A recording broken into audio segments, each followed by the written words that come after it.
This is Jace coming to you live once again, San Diego Comic-Con. I guess Bad Idea HQ, we could call it. I'm here with two fantastic creators, Josh, who's been on the show before, Josh Dysart, one of my favorite people, and Tomas Giorello, just an amazing artist, been a fan for a long time, got a chance to meet him for the first time. When it comes to you two specifically, we can talk some Odinn's Eye, which was, I mean, the word that comes to mind, and you know, Josh and I were talking before about we've wanted to have you come on and do it in depth, and we will at some point. We know it's San Diego, we don't necessarily have the time for that here. But the point is, Odinn's Eye, if I describe it in one word, epic. Just this epic, like this sort of Beowulf, you know, in terms of how large the story can be. And it sort of feels like the story is not finished. So what can you tease anything about that, Josh? Well, to the point of being epic, you know, something I was really interested in was the way the stories have migrated with people over time and how that changes them. And there's a whole lot in the Indo-European migration of narratives. Before Odinn, you have a whole lot of like deities who have been hung on trees and who have lost their eye. And I'm so fascinated by the way stories move and how much they change but also stay the same. And this is how humanity has this conversation with itself. And so that epic nature of the story has to be there. And one thing that's so interesting is you say it feels like there's more to tell. And there is. But with a truly epic story, there should always be more to tell. You know, that the story should always be sort of larger than the confines of the space that you're occupying, right, in that moment. Something should always be happening off page in this instance, or, you know, that's how you get an epic hero. Beowulf is Beowulf, not because of the things that Beowulf did in the story, but because there were other things Beowulf that you can only imagine. So that's, I think, where we're at with that. However, the true answer is I would love to do more Odinn's Eye. How do you feel about it? I've been asked that a lot. I mean, it's going to be a sequel, and I'm looking forward to it. We were just talking about you. You just did a tour of France. Right. That was... Right. I mean, I went from one city to another and just doing some signings and stuff like that. And every single person there was like, what's going to happen now? It's going to be a sequel. And it was like, I truly don't know. I'd love to. I mean, yeah. I mean, we. It's in our hearts. Whether I don't know. Whether it happens is up to others. Right. Our fate. Yeah. Well, you talk about being epic, and I don't think the story would have felt as big without your art. Unquestionably. Tomas. I mean, you really made you made the characters come to life. You made the world come to life. And the images, I mean, you can hold up. You have one of the original. I mean, we were looking at it before everybody. It's in the folder, but this is from another project. But still, I don't know if you can see like the sense of I mean, composition and depth and whatever. You know. Just amazing, amazing work. And you know, again, been a fan for a long time. To me, the Odinn's Eye project, you took it to the next level. And, you know, we talked about Planet Death with Derek and Robert, and we can talk about that with you in a second here. But I feel like Odinn's Eye, you took the step as an artist to the next level, and now you're continuing that in Planet Death. Was it just being inspired by Josh's story? Did you feel like you just had to push yourself? Because I really do feel like you took a step in your art. Yeah, I mean, there was a lot in the script that made me look well, you know, because all of the research that he did, and I got a lot, you know, from readers as well, like you did, you know, your homework, you've studied a lot, and I did my part too, of course. I did a lot of research about, you know, the hieroglyphics and you know, costumes, weapons, everything. Because, you know, the much as much reference as you have, you know, the more rich the story is gonna be, and everything is in the details. So it's a better way to represent like whole culture, and every single panel has to reflect that. It maybe it's just in a single weapon or piece of, you know, of clothing, whatever, but it has to have everything impregnated with that. And I believe that all the reference really helped me just to improve, you know, my own work and the style and I don't know, the drama in the story. There really is, you know, some of my favorite pages are pages that highlight wood carvings in the architecture, or patterns in the weave of their clothes and stuff. And what you're saying about bringing the culture alive through these tiny, tiny details. Right. It's just an incredibly successful work in that way. And then at the same time, you're also being mythic. You're also being really big. Right. That's the macro and the micro of it is really impressive, I think. That's a much better way to explain it. No, well, that was actually the next point I was going to make. As big as the story is, the characters and their journey, it's so intimate for them. They're going on this journey, and to your point, I almost feel like I can smell the leather, I can smell the horses because the art is so good, but the characters are relatable. It's just such an immersive story. Awesome. And I think when it comes to a story, especially a comic, when you feel like you can smell the world, like you have done something special. Yeah, and that's Tomas. I mean, I take credit for a lot of stuff that he did, actually. but this one, But that's the whole idea. I mean, seriously. And when I read and some other stuff, I try to look for that, because it's what really makes me, to really get into the story, to really feel that it's real. You know what I mean? That it's not just some drawings, that it's telling something, that it's like just sucking me into the story. That's my goal, at least. And comics are collaborative in a way that no other medium really is, and you're giving him so much credit and rightly deserved. But also, when his pages started coming in, for the first issue, then you are being inspired by that. That's right.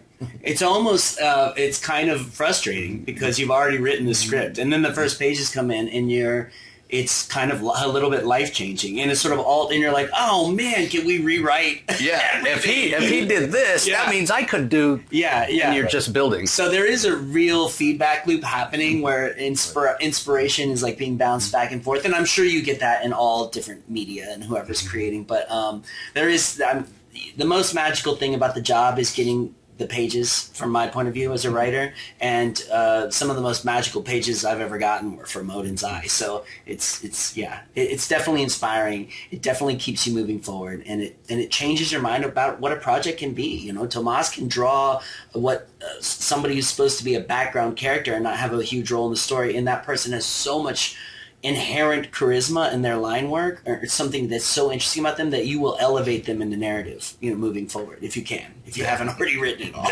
Yeah, that's fantastic. Well, you really took that elevation of your art to Planet Death that we were talking about before. Completely different type of story. Now we're on a planet far away, and these guys are fighting for their lives and what have you. From all the art I've seen, God, just huge double page spread, so much detail. So when you made those choices to go so big, kind of widescreen, if you will, right, at some point was there any regret, like, oh my God, why did I do this? I mean, you've got so much detail in there. Yeah, I mean, that's the problem when you design stuff. It's like, it looks great. Yeah, but now you have to move this like for 160 pages. It's like insane. But I mean, that's why the designs has to be like cool. It has to be interesting, but dynamic at the same time. So that's the challenging part of it. But once you drew a couple of pages and you start to really get what you did and what you got yourself into, it's where the real fun begins. Well, I think nobody gets into comics, or I feel like nobody gets into comics unless they have a real joy for the medium. So we're all fans first. So the fact that you're bringing this world, this planet Death to life, there's joy in that. And Rob was talking about how inspired he was from the original screenplay or treatment that Derek Kolstad, one of the writers on John Wick, had done. So when you first saw it, was that similar? Did you like, oh yeah, this is a great story, I can't wait to get to work on it? Yes. I mean, first they sent me like the first 10 pages when there's a lot going on. It's inside the spaceship, and they're preparing this guy and thousands more just for the battle. And there's a lot of drama there. I mean, that's what I like to reflect, because these guys haven't seen their families, and they're just confined there and only, waking up just for fighting, and trying to reflect that at the same time, trying to make it look cool and complex, because everything, it's sci-fi, and that's what's the real challenge, and that's what got me in. It's like there's a lot to draw, there's a lot to design. I really enjoy creating, worlds, new stuff, I try not to look very much, other stuff, just not to get influenced. And if it works, great. If it doesn't, okay, but it's my own stuff, you know what I mean? So it's like, that's the real challenge. And those first 10 pages have a lot to do with designing and, like I said before, trying to really portray how complex this is. I mean, even for an action story, it's like, it has a lot of drama, and that's awesome. Well, the other thing, you mentioned before on your tour when you're doing the signings, everybody's asking for more Odinn's Eye.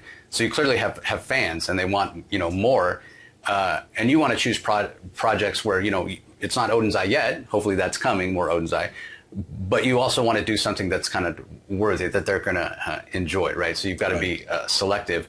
Is that one of the joys of working with Bad Idea, because they're going to bring you quality stories? Yes, I mean, I remember before starting working for them that I was going to have the chance to choose the stories, to create stuff, which is like very appealing for me. And of course to discuss this before even starting, you know what I mean? So, and that's something I truly believe in. It's like sitting down and trying to really talk about it and see, how he feels about the story, what he really wants to see, what he wants for me to do. And trying to come up with ideas that pleases him, me, the story, and that's what I really enjoy. That's the process that I was promised I was going to have, and I'm really, really enjoying it. Fantastic. Well, speaking of projects, we know that you have a new one coming out, or those that will be at the panel. There's a new project from Josh. There's a page in the back that talks about it. It's called Habitat. Yeah. So for currently, yeah, it's called Habitat. Yeah. Well, for those that aren't going to be lucky enough to get a preview, what can you tease about Habitat? Yeah, well, first of all, I'd like to tease the art team, in which is David Lapham is doing the art, and that's been an extraordinary experience for me because I'm a huge fan of Stray Bullets, as any red-blooded comic book reader is, and the pitch of it is, which I've not said out loud yet, so we'll see how this goes, is basically there's been a full-scale thermonuclear exchange on the surface of the planet. It's the end of civilization as we know it. And a billionaire and his immediate family and his support group have gone into his $40 billion bunker that is built over a million-year-old fresh underground lake. Designed specifically for this purpose, because there's been several years of colony collapse before the nuclear exchange. And ours is the story of them living down in that bunker. Fantastic. But I've really just told you the first 3 pages, actually. From there, it is a horror story, so that's what you can expect, is that things don't go well in the bunker. Well, you're writing it. I would expect things not to go well. Yeah. Someday I'm going to write a really beautiful romance that has where no bad happens. You'll see. It'll be awesome. Fantastic. Well, we're going to finish up with this, similar to what Tomas was just talking about, working for Bad Idea. You've been with them from the beginning. Just talk a little bit about how you feel the journey has been so far. Because again, it's best idea, it's quality. Rob was saying before, it reminded me, because I had forgotten, you get as many pages as you need. It's all in service. It's always story first. So yeah. Well, and there's an extra dimension to it too, is that I'm working with people that I have cultivated creative and personal relationships with over the course of working at Valiant. So we're essentially in our 14th year of collaboration, a lot of us. And so once you get to that point of friendship and awareness of what everybody needs, it becomes such a personal process.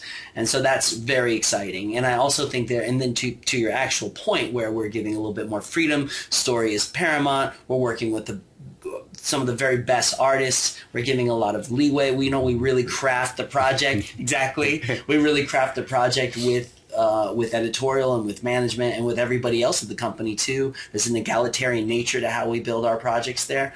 And that's incredibly satisfying, and you'd be hard pressed to find that anywhere else in this industry right now.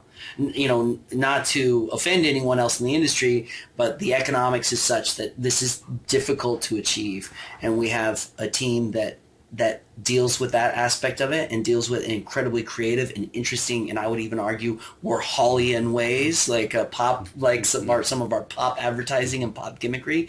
But it works, and it allows us to be as creative as we need to be or want to be, in a way that I just don't. It's very hard to think of any place else where we could work like this. Well, I think everything you just said and the ideas and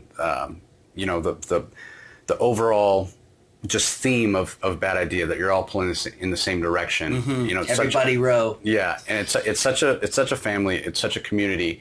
It has engendered the Bad Idea fans, which obviously I consider myself one. This really fierce loyalty because we know as fans that you all are putting your everything into these stories. You're killing yourselves to story first and have fantastic ideas and great art.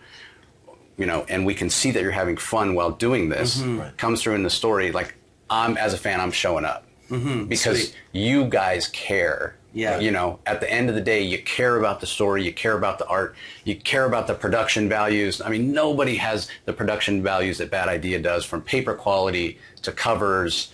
Yeah. It's not 1,000 variants. Yeah, that's not what it's about. Yeah. And it's why it's one copy per person. Let's get the books in as many hands of as many readers as we can. Give everybody a chance to read the story. Yes. I mean, how can you not love that? Yes. Right. Right. And I think I don't mean to say anything bad about other publishers. Everybody's doing the best they can in the market and what they've got. But one thing we have is from root to fruit, from the very highest CEO in our company down to the newest employee, is a profound and deep love of comics. Right. Where we don't have anyone involved in this matrix that isn't really, really excited about making comics, is here by choice, And I think because we have that community, because we've worked together for so long, many of us, and because the people we bring in, we immediately try to make them feel welcome and at home,